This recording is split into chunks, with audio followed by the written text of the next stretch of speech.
chơi chứ con son chơi phé với ban đằng ác hả anh người chiều mấy kế người chiều chiều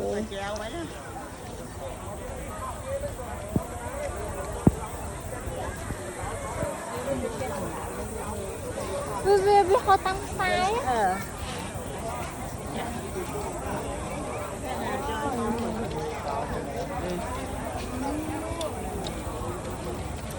này là ăn dân châu mà nhấn nè có hai đồng nâng cái lạnh có than nên lạnh khó thủ của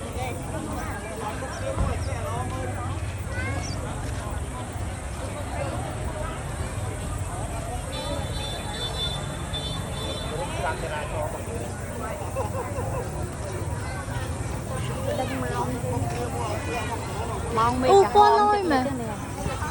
tôi thọt bị chơi bị trắng và lười mau bị ngay vậy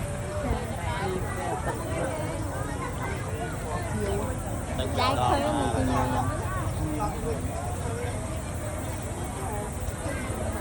thấy không mà này cái vậy nó biết họ đỏ thì họ đỏ mê là ngắt mẹn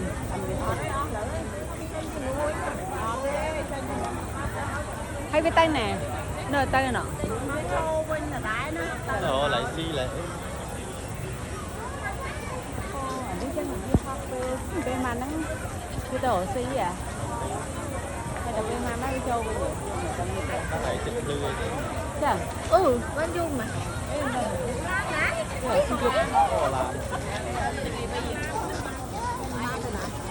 mang của em thắt như thua rồi áo này nè nó chẹp thì chặt rồi anh không mấy kì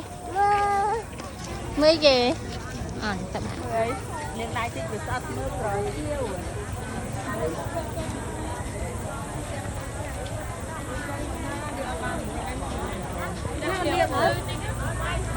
đang giống như vậy chương lạnh hạ hai viên à rẻ con đi nhau đi áo nè mưa câu này phun đi kia đạp hay kia bên nằng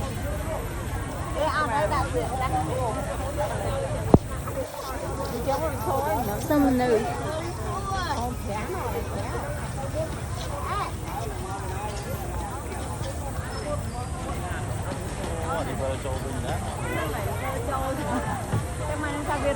Việt đây chuẩn đại với dương mơ á nó ôi mê với mẹ ôi mê ôi là quên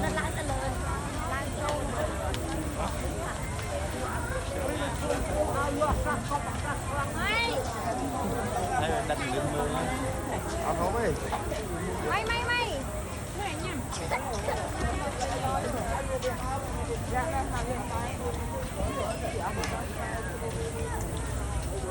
ui tròn á